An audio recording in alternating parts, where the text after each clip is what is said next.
Assalamualaikum warahmatullahi wabarakatuh. Waalaikumsalam warahmatullahi Waalaikumsalam wabarakatuh. warahmatullahi wabarakatuh. Kami dari kelompok 2 dengan materi penerapan materi data dan teknik sampling dengan anggota saya sendiri Nurul Faiza Siregar, Saya Solisti Fadilah. saya Zafira, eh, dengan dosen pengampu Bapak Profesor Dr. Yayan Sanjaya MSI dan Bapak Wahyu Surakusuma SSI MT. Eh, untuk penjelasan yang pertama itu adalah probability sampling dengan TIST. Silakan TIST. Ya, terima kasih waktunya, Kak.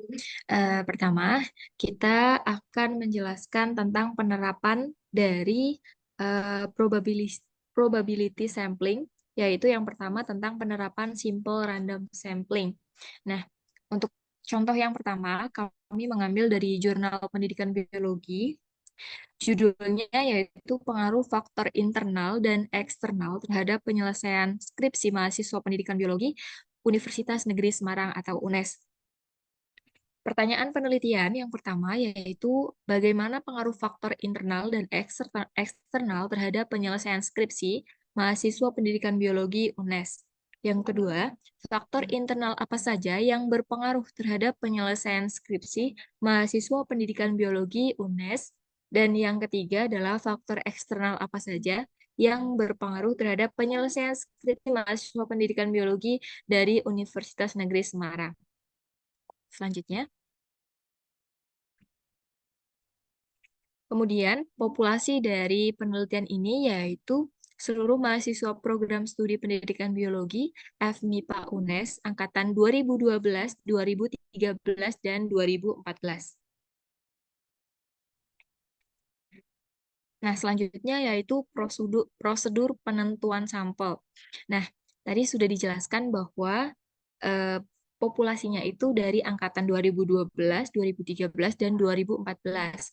Nah, untuk menentukan sampelnya, di sini peneliti menggunakan tabel Isaac dan Michel yang terdiri dari N itu 320, maka yang didapatkan dari eh, jumlah sampelnya yaitu sekitar 167 orang dengan taraf kesalahan sekitar 5%. Selanjutnya,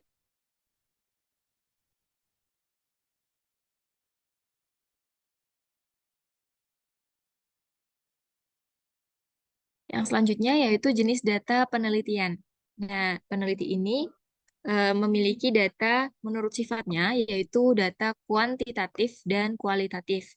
Data kuantitatif itu dari hasil angket dan kuesioner dan data kualitatifnya itu dari hasil wawancara peneliti.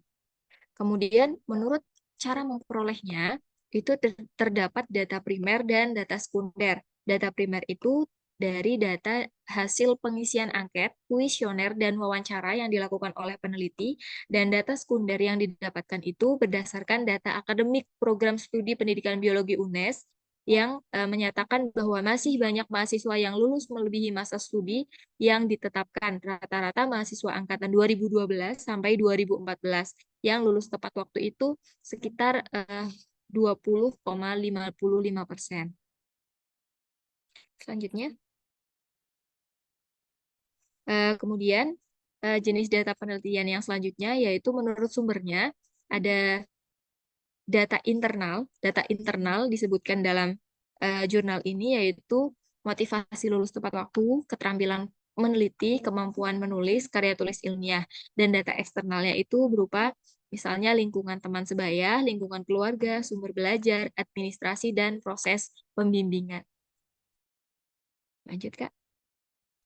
Kemudian, hal yang kedua yang kami gunakan dalam PowerPoint ini yaitu tentang efektivitas pembelajaran online learning di pandemi COVID 2019. Eh, Pertanyaan penelitian yang ada dalam jurnal ini yaitu bagaimana efektivitas pembelajaran daring pada saat pandemi COVID 2019. Selanjutnya,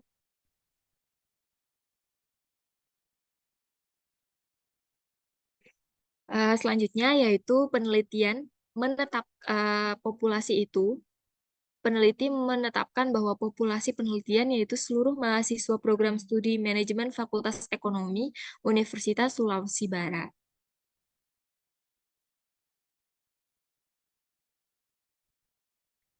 Yang selanjutnya, untuk menentukan sampel, yaitu sampel penelitian adalah 115 mahasiswa aktif program studi manajemen Fakultas Ekonomi Universitas Sulawesi Barat yang dalam jurnal ini tidak disebutkan bagaimana caranya mereka mendapatkan sampel. Jadi, menurut dari buku Research Method for Business, itu ditentukan bahwa ukuran sampel yang layak dalam penelitian antara 30 sampai dengan 500. Maka peneliti menggunakan 115 mahasiswa aktif sesuai dengan metode penelitian simple random sampling. Kemudian jenis data penelitian selanjutnya yaitu menurut sifatnya, yaitu data kuantitatif. Hanya ditemukan data kuantitatif dari hasil data kuesioner secara online kepada 115 responden. Nah, yang selanjutnya yaitu menurut cara memperolehnya, yaitu terdapat data primer yang berasal dari hasil data kuesioner, dan menurut sumbernya itu ada data internal. Di sini tidak ada data eksternal karena tidak ada data pendukung sesuai yang mereka inginkan. Nah, untuk jurnal yang ketiga yaitu tentang jurnal yang berjudul Jenis-jenis tumbuhan invasif di hutan lindung gambut Sungai Buluh, Tanjung Jabung Timur. Ini sudah masuk dalam contoh penelitian dengan menggunakan systematic sampling. Untuk pertanyaan penelitiannya, yaitu jenis tumbuhan invasif apa saja yang ada di hutan lindung gambut Sungai Buluh, Tanjung Jabung Timur. Selanjutnya, populasinya yaitu peneliti menetapkan populasi penelitian yaitu tumbuhan di hutan lindung gambut Sungai Buluh, Tanjung Jabung Timur.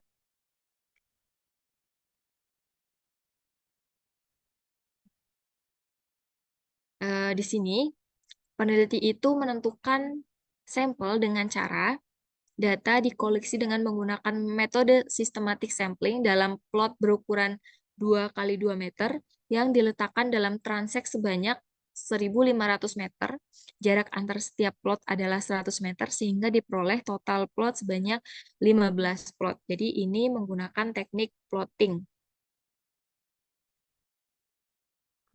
Kemudian jenis data penelitian yang didapatkan menurut sifatnya, yaitu hanya terdapat dua data kuantitatif, itu jumlah tanaman invasif yang ditemukan oleh peneliti. Yang kedua, yaitu menurut cara memperolehnya itu ada data primer, yaitu hasil penelitian ditemukan 20 spesies tanaman invasif, dan data sekunder, yaitu hasil identifikasi dari beberapa buku referensi mengenai tanaman invasi yang ditemukan. Jadi untuk dari data sekunder ini, dia itu peneliti menemukan beberapa jenis tanaman invasif, kemudian dia melakukan menganalisis tanaman itu jenis apa dari hasil penelusuran di buku ataupun di internet tentang jenis tanaman tersebut, sehingga itu masuk dalam data sekunder. Kemudian dari menurut sumbernya, ini termasuk data internal saja karena sebelumnya belum diketahui jumlah tumbuhan invasif yang ditemukan dan jenis tanaman invasif apa saja yang ada di wilayah tersebut.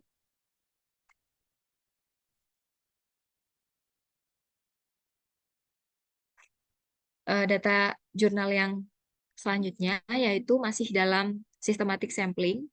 Itu ada jurnal yang berjudul Aktivitas Fisik, Pola Makan, dan Konsumsi Makanan Glikemik Tinggi Meningkatkan Risiko Kejadian Diabetes mellitus tipe 2.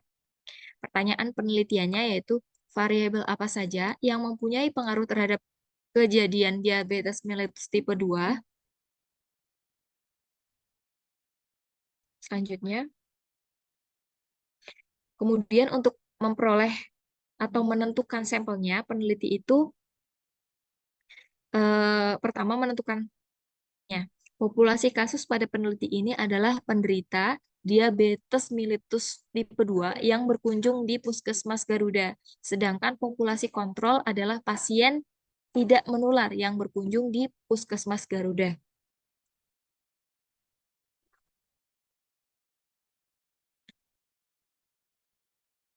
Selanjutnya yaitu data diambil menggunakan teknik systematic random sampling, instrumen yang digunakan kuesioner. Selanjutnya, Kak.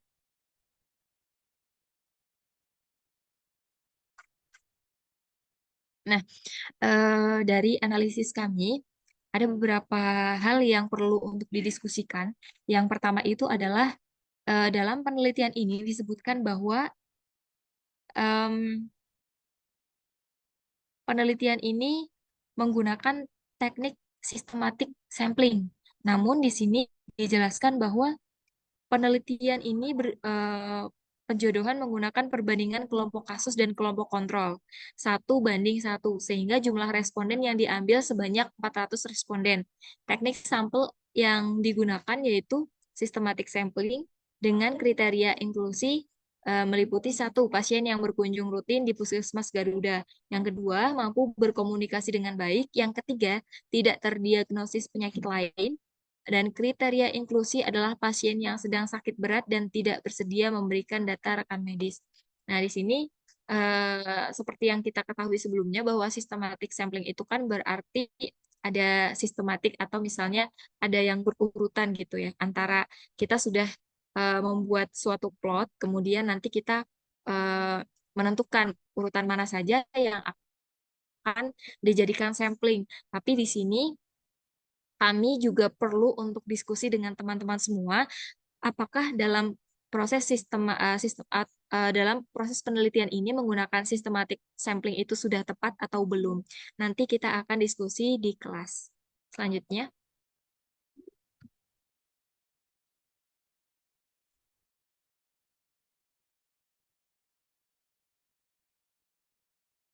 Selanjutnya adalah menentukan jenis data penelitian. Menurut sifatnya, data yang diperoleh yaitu data kuantitatif dari hasil nilai kuesioner dan menurut cara memperolehnya yaitu data primer atau hasil kuesioner dan sekunder.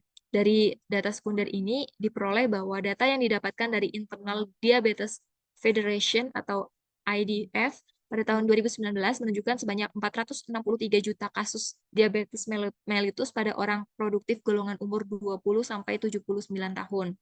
Dan menurut sumbernya yang didapatkan yaitu hanya data internal dari hasil kuesioner. Selanjutnya, Kak. Untuk jurnal selanjutnya yaitu berjudul E-Learning During Lockdown of COVID-19 Pandemic, A Global Perspective.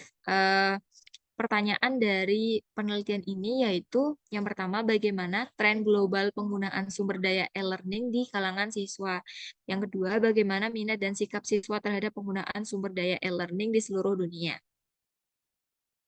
Selanjutnya.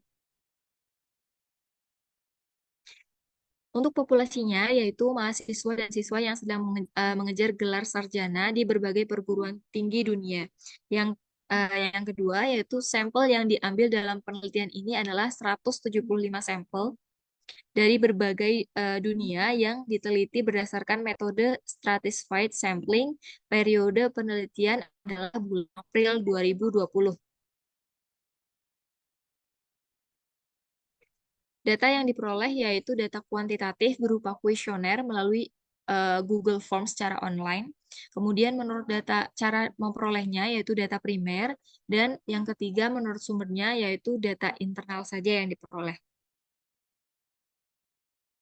Untuk jurnal yang selanjutnya yaitu tentang stratified sampling, dan ini judulnya hubungan latar belakang pendidikan guru IPA SMP negeri dengan kemampuan pengelolaan kelas di Kabupaten Hulu Sungai Selatan. Nah, pertanyaan penelitiannya yaitu apakah terdapat hubungan antara latar belakang pendidikan guru IPA SMP negeri dengan kemampuan pengelolaan kelasnya. Selanjutnya,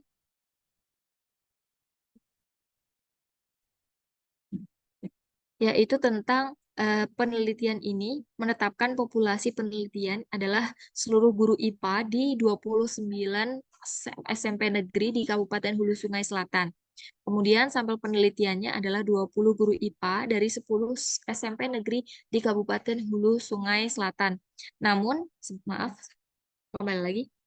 Namun di sini tadi di slide selanjutnya sudah dijelaskan bahwa kita perlu diskusi untuk jurnal ini karena di sini sudah ada kami tegaskan itu ada tulisan bahwa dalam jurnal ini itu sampel sekolah adalah dengan menggunakan purposive sampling serta dengan teknik stratified sampling. Jadi ini menggunakan dua teknik sampling. Nah, eh, apakah diperbolehkan dalam jurnal itu menggunakan dua teknik sampling? Dan ini mengalami kerancuan menurut kelompok kami karena dalam hal ini sepertinya kami perlu diskusi dengan teman-teman semua, apakah bisa dalam satu jurnal itu juga menggunakan dua teknik sampling sekaligus dan kira-kira bagaimana dalam penentuan sampelnya, karena di dalam jurnal ini juga belum diketahui atau belum disampaikan secara pasti bahwa teknik sampling itu digunakan secara purposive sampling dan teknik stratified samplingnya itu bagaimana. Jadi kita akan diskusi juga nanti di kelas. Lanjutnya, Kak. Eh, yang selanjutnya yaitu tentang menurut sifatnya data yang terkumpul adalah data yang pertama data kualitatif yaitu hasil observasi dan wawancara fokus group discussion atau FGD dan data kuantitatifnya yaitu nilai lembar angket. Nah, kalau menurut cara memperolehnya yaitu diperoleh data primer dari proses observasi, wawancara, dan hasil angket yang diisi oleh guru.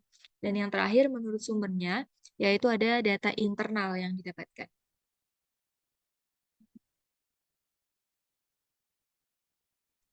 Yang selanjutnya akan dipresentasikan oleh Kak Zafira. Mangga Kak Zafira. Baik, Oh, terima kasih saya atas kembalikan dulu ke Kak Nurul. Terima kasih Kak Nurul. Baik, terima kasih untuk penjelasannya Teh Isti. Kemudian dilanjutkan dengan eh, cluster random sampling yang dijelaskan oleh Teh Zafira. Silahkan Teh. baik, terima kasih atas kesempatannya Teh Nurul dan juga Teh Solihah yang sudah menyebutkan teknik sampling yang sudah dijelaskan. Selanjutnya saya akan melanjutkan penerapan dari materi data dan juga teknik sampling masih probability sampling, yaitu cluster random sampling. Untuk contoh pertama, itu terdapat tesis dengan judul Pembelajaran Berbasis Praktikum Virtual untuk meningkatkan kemampuan berpikir kritis dan juga sikap ilmiah siswa kelas 10 pada materi invertebrata. Untuk pertanyaan penelitiannya, ada 5, yaitu yang pertama, bagaimanakah peningkatan kemampuan berpikir kritis siswa kelas 10 pada materi invertebrata melalui pembelajaran berbasis praktikum virtual? Yang kedua, bagaimanakah peningkatan sikap ilmiah siswa kelas 10 pada materi invertebrata melalui pembelajaran berbasis praktikum virtual? Yang ketiga, bagaimanakah peningkatan penguasaan konsep siswa kelas 10 pada materi invertebrata melalui pembelajaran berbasis praktikum virtual? Yang keempat, bagaimanakah hubungan atau korelasi antara kemampuan berpikir kritis, sikap ilmiah, dan penguasaan konsep? Dan yang kelima, bagaimanakah tanggapan siswa terhadap pembelajaran berbasis praktikum virtual dan evaluasinya pada materi invertebrata? Kemudian, di sini kami juga melampirkan abstrak dari tesis tersebut yang mungkin lebih jelas. Kemudian, selanjutnya prosedur dalam penentuan sampel.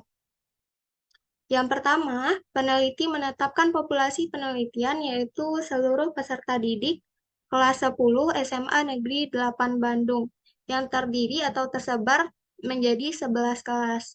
Setelah itu, peneliti menetapkan kelas sampel secara acak tanpa mengacak peserta didik atau individu pada setiap kelasnya. Atau ini disebut dengan teknik cluster random sampling yang sudah dijelaskan sebelumnya oleh kelompok 1. Setelah itu, sampel yang terpilih dalam penelitian ini adalah peserta didik kelas 10, 7, dan kelas 10, 8 yang masing-masing berjumlah 38 orang peserta didik. Nah, di sini yang awalnya populasinya itu terdiri dari 11 kelas, yang kemudian dilakukan dengan teknik cluster random sampling, yaitu mengacak secara random pemilihan kelas yang akan dijadikan sampel. Dan yang terpilih adalah kelas 10-7 dan kelas 10-8. Kita lanjut lagi ke penentuan besaran sampel. Di dalam tesis ini terdapat populasi dan juga sampel yang diambil, namun tidak terdapat taraf kesalahan yang diinginkan oleh peneliti. Sehingga kami sebagai kelompok penyaji tidak dapat meninjau sampel yang ditentukan sudah layak atau memenuhi persyaratan atau belum. Akan tetapi, menurut ROSCU, ukuran sampel untuk penelitian eksperimen adalah antara 10 sampai 20 atau minimumnya 15 dari setiap kelompok. Nah, ini sudah sesuai dengan besaran sampel yang diambil, karena sampel yang diambil itu masing-masing kelas berjumlah 38 orang peserta didik. Selanjutnya, jenis data penelitian ini pertama berdasarkan sifatnya, yaitu termasuk data kuantitatif, karena diambil dari nilai tes kemampuan berpikir kritis, kemudian nilai tes penguasaan konsep, dan juga penilaian dari skala sikap dan juga penilaian angket tanggapan siswa terhadap pembelajaran. Sedangkan menurut cara memperolehnya, yaitu data primer yang diperoleh langsung dari sumber data, yaitu peserta didik kelas 10-7 dan 10-8. Menurut sumbernya, yaitu data internal. Sekarang kita lanjut ke contoh teknik cluster random sampling yang kedua, dengan judul penelitian efektivitas teknik probing dalam pembelajaran biologi untuk meningkatkan hasil belajar pada siswa SMA. Pertanyaan penelitiannya yang pertama, apakah penggunaan teknik probing efektif dalam meningkatkan hasil belajar biologi SMA? Yang kedua, bagaimana persepsi siswa terhadap pembelajaran dengan menggunakan teknik probing? Yang ketiga, bagaimana persepsi guru terhadap pembelajaran dengan menggunakan teknik probing? Di sini kami lampirkan abstrak penelitiannya. Kemudian untuk populasi penelitian, peneliti menetapkan siswa kelas 11 jurusan IPA, 11 IPA, yang ada di SMA Muhammadiyah Cirebon yang berjumlah atau terdistribusi menjadi 4 kelas. Selanjutnya untuk sampel penelitian, terpilih 2 kelas 11 IPA yang ada di SMA Muhammadiyah Cirebon. Prosedur penentuan sampelnya sendiri, yang pertama, dari 4 kelas 11 jurusan IPA, diambil 2 kelas secara acak, secara cluster random sampling, kemudian penentuan kelas kontrol dan eksperimennya dilakukan secara random. Dan peneliti mengambil lagi 35 siswa dilakukan secara random atau acak pada setiap kelas. Nah, di sini kita juga perlu mendiskusikan apakah teknik atau penerapan yang ditetapkan peneliti untuk mengambil jumlah sampel ini sudah tetap atau belum. Karena dari pemahaman kami, di sini peneliti mengambil lagi 35 siswa yang dilakukan secara random. Nah, menurut kami, hal ini tidak sesuai dengan ketentuan dari teknik cluster random sampling. Karena pada cluster random sampling, seluruh kelas yang sudah terambil, yaitu 2 kelas 11 IPA, maka semua peserta didik yang termasuk ke dalam 2 kelas tersebut harus diambil sebagai sampel penelitian. Mungkin untuk lebih lanjutnya akan kita diskusikan pada forum diskusi nanti. Selanjutnya kita bahas penentuan besaran sampelnya. Di dalam tesis ini tidak terdapat jumlah populasi dan juga taraf kesalahan yang dicantumkan, sehingga kami penyaji tidak dapat meninjau sampel yang sudah ditentukan itu layak atau belum. Akan tetapi, menurut Roscoe, ukuran sampel untuk penelitian eksperimen adalah antara 10 sampai 20 atau minimumnya 15 dari setiap kelompok atau setiap kelas yang diambil. Nah, ini sudah sesuai dengan jumlah sampel yang peneliti tetapkan. Untuk jenis data penelitiannya, menurut sifatnya yaitu data kuantitatif, karena diambil dari nilai tes hasil belajar dengan teknik probing dan juga terdapat data kualitatif yang diperoleh dari analisis kuesioner siswa, guru, dan juga hasil observasi. Menurut cara memperolehnya, ini termasuk data primer karena didapatkan langsung dari sumber data atau sampel penelitian. Kemudian menurut sumbernya, ini data internal karena tidak ada data eksternal yang dibutuhkan. Selanjutnya kita masuk ke teknik probability sampling yang terakhir, yaitu multistage random sampling. Contoh yang pertama dengan judul penelitian atau judul tesis yaitu profil pemahaman inquiry ilmiah siswa SMA dan hubungannya dengan proses pembelajaran biologi, sumber yang digunakan, serta pemahaman guru. Untuk pertanyaan penelitiannya ada 5. Yang pertama, bagaimana profil pemahaman siswa SMA tentang inquiry ilmiah? Yang kedua, bagaimana profil pemahaman guru biologi SMA tentang inquiry ilmiah? Yang ketiga, apakah RPP yang dibuat oleh guru dan kegiatan pembelajaran yang berlangsung telah memuat aspek inquiry ilmiah? Yang keempat, apakah sumber belajar yang dipakai oleh siswa telah memuat aspek inquiry ilmiah? Dan yang kelima, bagaimana keterkaitan antara pemahaman siswa dengan pemahaman guru, kegiatan pembelajaran, dan juga sumber belajar yang digunakan oleh siswa mengenai inquiry ilmiah. Berikut kami lampirkan abstrak pada tesis ini.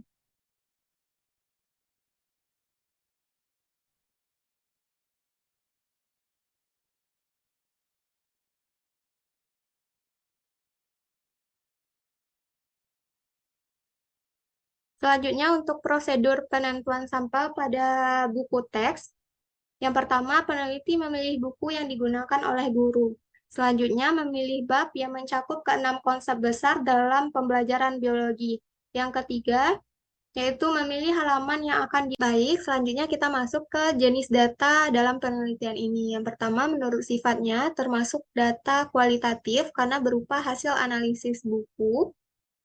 Kemudian menurut cara memperolehnya termasuk data primer karena yang diambil atau dianalisis itu isi dari buku tersebut. Kemudian menurut sumbernya adalah data internal. Sekarang kita masuk ke contoh penelitian multistage random sampling yang kedua dengan judul penelitian yaitu penyesuaian akademik mahasiswa berdasarkan subkultur di perguruan tinggi. Berikut kami lampirkan abstrak penelitiannya. Kemudian untuk populasi penelitian yaitu seluruh mahasiswa UPI angkatan 2015, 2016, dan 2017 yang berjumlah 14.881 orang mahasiswa yang terdistribusi menjadi 8 fakultas seperti tabel yang tercantum di samping. Sedangkan untuk sampel penelitiannya ditetapkan fakultas yang terdiri dari FPMIPA, FPTK, FPOK, dan FPSD yang berjumlah total 400 orang mahasiswa. Sekarang kita bahas bagaimana prosedur penentuan sampel yang ditetapkan oleh peneliti. Untuk prosedur pertama, populasi dikategorikan berdasarkan karakteristik mahasiswa, yaitu dibagi berdasarkan fakultas asal mahasiswa, di mana pada tahun tersebut terdapat 8 fakultas seperti yang tertera pada tabel. Kemudian peneliti menentukan ukuran sampel berdasarkan perhitungan dengan perhitungan rumus Krejci and Morgan. Selanjutnya, perhitungan ukuran sampel minimal yang diperoleh yaitu sebanyak 375 orang mahasiswa. Kemudian, peneliti menambahkan minimal 5% dari ukuran sampel sebagai antisipasi terhadap jawaban error pada instrumen. Yang mana tadi ditetapkan sampel minimalnya itu menurut Krejci and Morgan 375 orang mahasiswa. Nah, untuk antisipasi, peneliti menambah lagi menjadi 400 mahasiswa. Selanjutnya, prosedur selanjutnya dilakukan penentuan secara random fakultas yang akan dijadikan sampel, dan yang terpilih yaitu FPMIPA, FPTK, FPOK, dan FPSD. Yang kemudian ditentukan lagi proporsi ukuran sampel per fakultas, seperti tabel 3.2 yang tertera di samping. Nah, di dalam tesis ini, untuk menentukan besaran sampel itu terdapat jumlah populasi dan juga sampel yang diambil. Dan juga terdapat taraf kesalahan yang diinginkan yaitu sebesar 0,05 atau 5%. Atau dalam artian tingkat tingkat keakuratannya itu 95%. Yang dihitung dengan rumus atau tabel Krejci and Morgan. Kemudian didapatkan sampel minimal sebesar 375 orang mahasiswa. Nah, seperti yang dibahas tadi, sampel yang ditetapkan sebesar 400, jadi dilebihkan sebanyak 25 orang untuk antisipasi terhadap jawaban error pada instrumen yang akan diberikan. Di sini coba kita lihat, terdapat tabel Krejci and Morgan di mana populasi penelitian tadi terdiri dari 14.881 mahasiswa, atau kita bulatkan menjadi 15.000. Nah, di sini bisa kita lihat pada tabel 15.000, populasi 15.000 itu sampel minimalnya adalah 375, di mana hal ini sudah sesuai dengan penetapan besaran sampel yang dilakukan oleh peneliti. Jadi, dapat disimpulkan sampel yang ditetapkan pada penelitian ini sudah layak atau sudah memenuhi kriteria. Sekarang kita beralih pada penerapan materi data dan teknik sampling non-probability sampling. Teknik yang pertama yaitu purposive sampling. Contoh yang pertama, penelitian dengan judul Analisis Dominasi Komunikasi Saintifik pada Pembelajaran Biologi Sekolah Menengah Atas. Berikut kami lampirkan abstrak penelitiannya. Selanjutnya, untuk populasi penelitian di sini yaitu peserta didik kelas 10 IPA dan peserta didik kelas 11 IPA, MAN 2 Surakarta tahun pelajaran 2016-2017 semester genap. Sedangkan untuk sampel penelitiannya adalah peserta didik kelas 10 IPA yang berjumlah 34 orang peserta didik yang terdiri dari 10 laki-laki dan 14 peserta didik perempuan. Sedangkan untuk kelas 11 IPA 1 berjumlah 26 peserta didik yang terdiri dari 6 siswa laki-laki, 6 peserta didik laki-laki, dan 20 peserta didik perempuan. Untuk kriteria pengambilan sampelnya, yaitu sampel dipilih berdasarkan pertimbangan waktu kegiatan belajar mengajar antara dua kelas agar tidak terjadi benturan waktu. Jadi purposive sampling di sini kriterianya yang pertama ini, kemudian yang kedua didasarkan atas kelas 10 IPA 1 dan juga kelas 11 IPA 1 itu dipilih karena kegiatan belajar mengajar terjadi pada waktu yang berbeda. Dan juga guru biologi antara kelas 10 IPA 1 dengan kelas 11 IPA 1 merupakan guru yang berbeda. Selanjutnya kita bahas mengenai jenis data. Menurut sifatnya, yaitu termasuk data kualitatif karena berupa hasil observasi, data hasil wawancara, dan juga data hasil dokumentasi. Untuk jenis data, menurut cara memperolehnya termasuk data primer karena diperoleh langsung dari sampel penelitian, begitu juga dengan menurut sumbernya termasuk data internal. Untuk contoh yang kedua, yaitu penelitian dengan judul Analisis Hambatan Pelaksanaan Blended Learning pada Pembelajaran Biologi di SMA 1 Lingsar. Berikut kami lampirkan abstrak penelitiannya. Nah, di sini populasi yang ditetapkan peneliti yaitu seluruh guru di SMA 1 Lingsar yang berjumlah 58 orang peserta 58 orang guru. Untuk sampelnya ditetapkan 2 orang guru mata pelajaran biologi kelas 11. Nah, di sini kita perlu diskusi lebih lanjut apakah penetapan teknik purposive sampling atau lebih mengerucutnya teknik penetapan populasinya sudah benar atau belum. Karena menurut kami, peneliti itu kurang tepat dalam melakukan penetapan populasi penelitian. Di sini peneliti di sini peneliti menetapkan seluruh guru, sedangkan tujuan penelitian yaitu meneliti guru pada pembelajaran biologi, sehingga artinya populasi penelitian seharusnya adalah seluruh guru biologi, bukan seluruh guru di SMA 1 Lingsar. Yang mana guru biologi di SMA 1 Lingsar itu hanya berjumlah 2 orang, dan juga peneliti menetapkan sampel penelitian sebanyak 2 orang guru mata pelajaran biologi. Jadi di sini diartikan bahwa peneliti menetapkan teknik sampling jenuh karena mengambil semua populasi untuk dijadikan sampel, dan akan kita bahas lebih lanjut pada forum diskusi nanti. Untuk kriteria pengambilan sampelnya, yang pertama yaitu merupakan guru khusus mata pelajaran biologi kelas 11. Kemudian untuk jenis datanya menurut sifatnya termasuk data kuantitatif, karena berupa data hasil observasi, wawancara, dan juga dokumentasi. Dan selanjutnya jenis data menurut cara memperolehnya termasuk data primer, dan menurut sumbernya termasuk data internal. Sekarang kita masuk ke teknik sampling non-probability sampling yang selanjutnya, accidental sampling. Dengan judul penelitian yaitu peran orang tua dalam pencegahan kekerasan seksual pada anak sekolah dasar di Kota Bandung.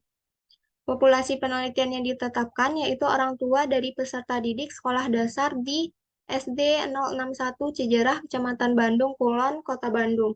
Sampel penelitiannya berjumlah 141 orang responden dengan menggunakan teknik accidental sampling. Jenis data menurut sifatnya termasuk data kualitatif karena berupa hasil kuesioner. Menurut cara memperolehnya yaitu termasuk data primer, dan menurut sumbernya termasuk data internal. Untuk contoh yang kedua, dengan judul penelitian analisis penderita rabun jauh atau miopi pada mahasiswa statistika angkatan 2019 Universitas Negeri Padang. Populasi penelitian yang ditetapkan adalah mahasiswa statistika angkatan 2019 Universitas Negeri Padang. Sampel penelitiannya sebanyak 90 orang responden dengan pengambilan secara accidental sampling. Jenis data pada penelitian ini berdasarkan sifatnya termasuk data kualitatif karena berupa hasil angket yang tidak direpresentasikan dengan angka. Kemudian menurut cara memperolehnya termasuk data primer karena didapatkan langsung dari sumber atau sampel penelitian, dan begitu juga dengan menurut sumbernya termasuk data internal. Cukup sekian pemaparan materi dari saya kembalikan kepada moderator.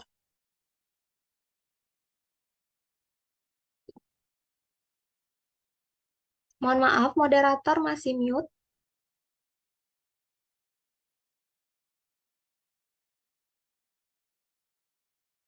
Oke, untuk selanjutnya penjelasan dari saya non-probability sampling dengan teknik snowball sampling. Di sini dari kelompok 1 sebelumnya menjelaskan bahwa snowballing sampling itu adalah teknik penentuan sampel yang mula-mulanya itu jumlahnya kecil kemudian membesar. Nah, di kelompok kami membahas tentang kasusnya. Berikut judul penelitian dengan judul persepsi kemudahan penggunaan, persepsi manfaat komputer self-efficacy, dan kepuasan penggunaan sistem informasi akuntansi. Untuk pertanyaan dari penelitian ini adalah bagaimana pengaruh persepsi kemudahan penggunaan, persepsi manfaat, dan komputer self-efficacy terhadap kepuasan penggunaan sistem informasi akuntansi pada karyawan coffee shop di Kabupaten Sleman. Nah, untuk populasi pada penelitian ini yaitu karyawan coffee shop yang memakai sistem informasi akuntansi dan sampelnya itu menggunakan karyawan pengguna sistem informasi akuntansi dari seluruh coffee shop yang ada. Lanjut. Nah, di sini ditampilkan ada abstrak dari penelitian tersebut. Di abstrak ini menyebutkan bahwa teknik pengambilan sampel dalam penelitian ini menggunakan probability sampling, yaitu dengan cara snowball sampling. Akan tetapi, di metode penelitian ini mengatakan bahwa populasinya itu tadi seluruh karyawan cafe shop yang memakai sistem informasi akuntansi. Tetapi untuk sampelnya itu juga memakai teknik sampel jenuh, yang dimana sampelnya itu menggunakan jumlah dari cafe shop di Kabupaten Sleman tersebut, seluruh cafe shop yang ada di Kabupaten Sleman. Jadi dia menggunakan sampel penelitiannya itu sampel jenuh, tetapi di abstrak menggunakan sampel snowballing, teknik snowballing sampling. Jadi nanti kita diskusi lagi apakah penelitian ini benar atau tidak. Sebelumnya, yang atasnya.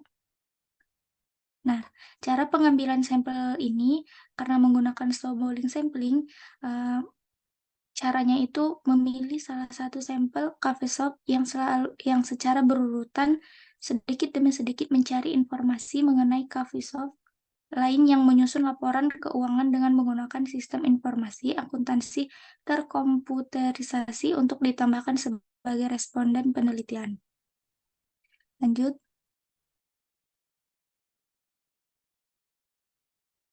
Saya lanjut. Nah, di sini ada deskripsi karakteristik responden. Di penelitian ini membuat deskripsi karakteristik respondennya itu dari jenis kelamin, umur, tingkat pendidikan, jenis pendidikan. Untuk jenis datanya itu menggunakan data kualitatif berupa kuesioner dengan cara memperoleh data primer atau data yang dikumpulkan oleh peneliti langsung. Lanjut.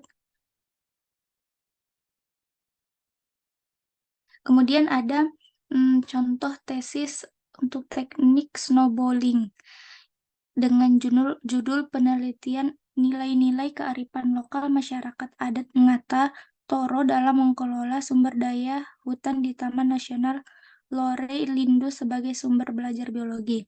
Pertanyaan penelitian ini adalah bagaimana nilai-nilai kearifan lokal masyarakat adat Ngata Toro dalam mengelola sumber daya hutan di Taman Nasional Lore Lindu sebagai sumber belajar biologi. Lanjut, kemudian berikut abstraknya ya. Populasi yang digunakan penelitian ini adalah masyarakat adat Ngata Toro. Dengan sampel penelitiannya itu ada kepala desa Toro, ketua adat, tinangata, ibu kambung, kepala sekolah atau guru biologi sekolah yang ada di Ngata Toro tersebut. Lanjut, untuk mendapatkan sampel tersebut, penelitian membuat kriteria pengambilan sampel, yang dimana coba di zoom teh kriterianya. Yang dimana kriterianya itu kriteria sampelnya itu mereka yang menguasai atau memahami sesuatu melalui proses enkulturasi sehingga informasi yang ingin kita gali bukan hanya sekedar diketahui oleh informan tetapi juga dihayati. Kemudian ada yang tergolong masih sedang berkecimpung atau terlibat pada kegiatan yang kita teliti, kemudian mempunyai waktu yang memadai untuk diminta informasi dan tidak cenderung menyampaikan informasi hasil kemasannya sendiri. Berikut itu adalah kriteria pengambilan sampelnya. Kemudian untuk cara pengambilan sampelnya, yang pertama itu dimulai dari melapor pada kantor kepala desa Toro kepala desa Toro. Kemudian sebentar di sini di penelitian ini mengatakan bahwa proses pengambilannya itu selanjutnya diarahkan kepada informan inti atau orang yang dianggap mengetahui dengan jelas mengenai kearifan lokal masyarakat Ngatatoro. Kemudian data tersebut direkomendasikan oleh informan yang tadi mengatakan sebelumnya itu, kemudian dicek lagi. Setelah itu dicek oleh informan berikutnya, kemudian melakukan proses pengalian informasi kepada orang atau informan yang disarankan oleh informan sebelumnya untuk melengkapi data yang belum ada. Kemudian proses dilakukan berulang kali dan berhenti hingga data yang didapatkan sudah cukup atau homogen. Seperti itu. Kemudian jenis datanya menggunakan data kualitatif yang berupa observasi, wawancara, dokumentasi. Lanjut ke teknik kuota sampling. Teknik kuota sampling dimaksud adalah untuk menentukan sampel dari populasi yang mempunyai ciri-ciri tertentu sampai jumlah kuota yang diinginkan.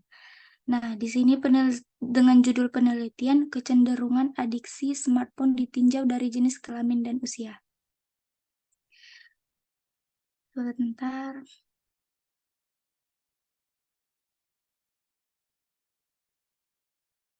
Berikut abstraknya bahwa penelitian ini menggunakan teknik kuota sampling dengan jumlah 300 sampel yang ada di abstrak. Untuk kriteria pengambilan sampelnya ini, dalam penelitian ini menggunakan yang pertama berjenis kelamin laki-laki dan perempuan, remaja pada rentang usia 13-18 tahun, dewasa awal pada rentang 19 sampai 40 tahun, menggunakan smartphone, berdomisili Banda Aceh, bersedia berpartisipasi dalam penelitian. Jenis data pada penelitian ini menggunakan kuantitatif dengan pendekatan cross-sectional study, yaitu pendekatan yang mendesain mengumpulkan data dilakukan pada satu titik waktu. Lanjut. Untuk populasinya, di mana penelitian ini menggunakan semua remaja laki-laki dan perempuan yang berumur 14-24 tahun yang belum pernah kawin, dan sampelnya itu dengan hasil perhitungan diperoleh sebanyak 104 orang yang ada di abstrak tadi. Lanjut.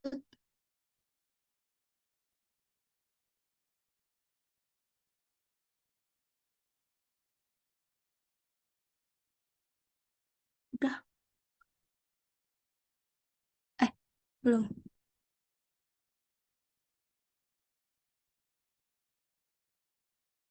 Nah, untuk kriteria pengambilannya itu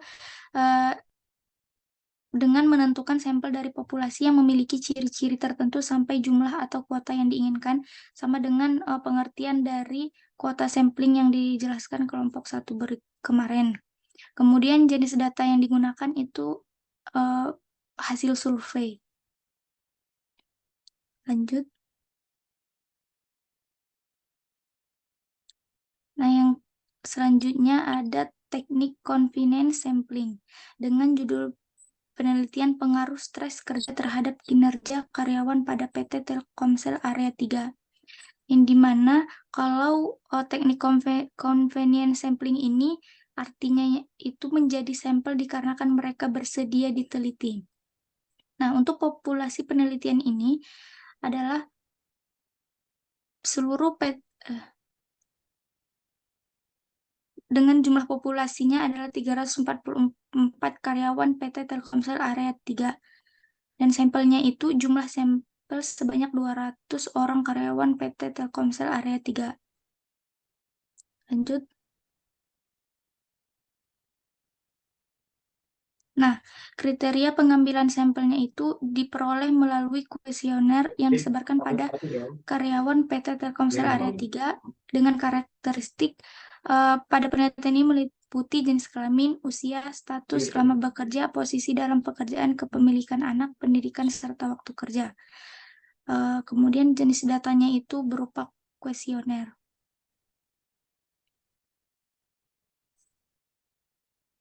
Untuk contoh dari tesis teknik convenience sampling dengan judul pola representasi jejaring proposisi dan hubungannya dengan kemampuan siswa SMA dalam menyelesaikan soal diagram struktur dan fungsi pada materi sistem indera. Pertanyaan penelitian ada di sini ya. Berikut sudah ditampilkan. Kemudian populasi penelitiannya itu siswa kelas 11 MIPA SMA Negeri Kota Bandung. Sampelnya melibatkan 32 siswa kelas 11 MIPA Kota Bandung. Lanjut.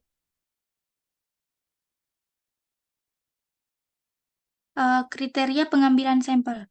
Yang pertama itu fasilitas sekolah yang sudah memadai seperti laboratorium yang lengkap, kriteria guru biologi yang mengajar telah memenuhi syarat tersertifikasi, pembelajaran biologi yang direncanakan dan dilaksanakan menggunakan diagram atau media visual lainnya. Kemudian jenis data yang digunakan adalah lembar tugas, itu data kuantitatif, dan data kualitatifnya berupa angket.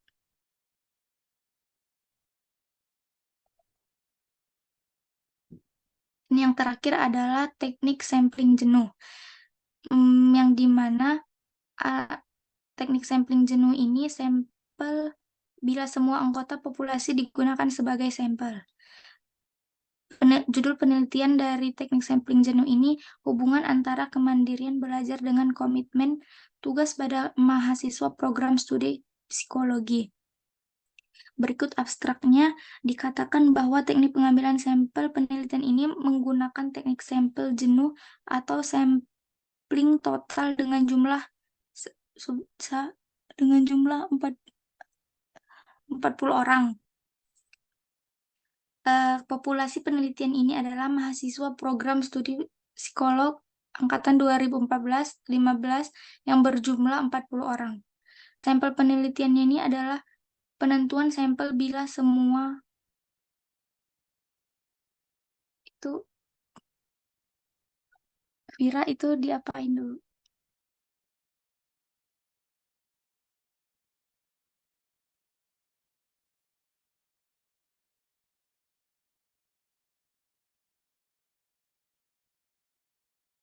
Penentuan sampel bila semua anggota populasi digunakan sebagai sampel berjumlah 40 orang.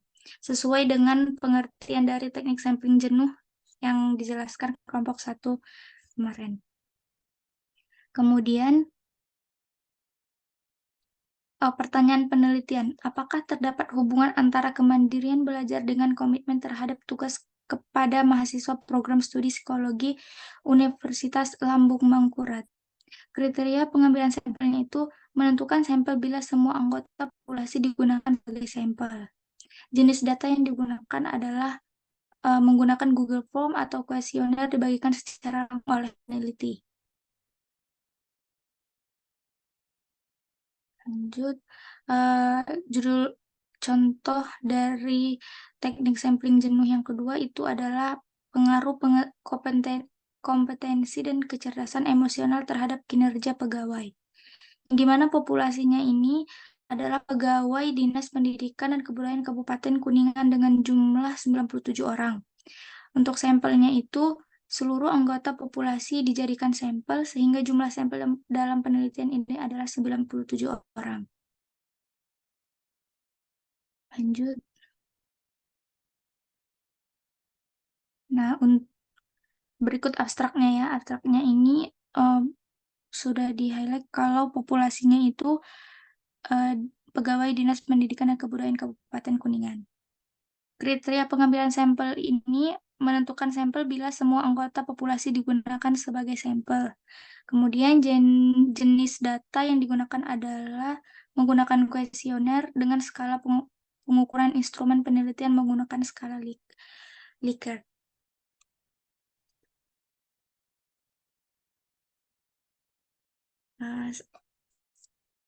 Sudah, terima kasih. Hmm,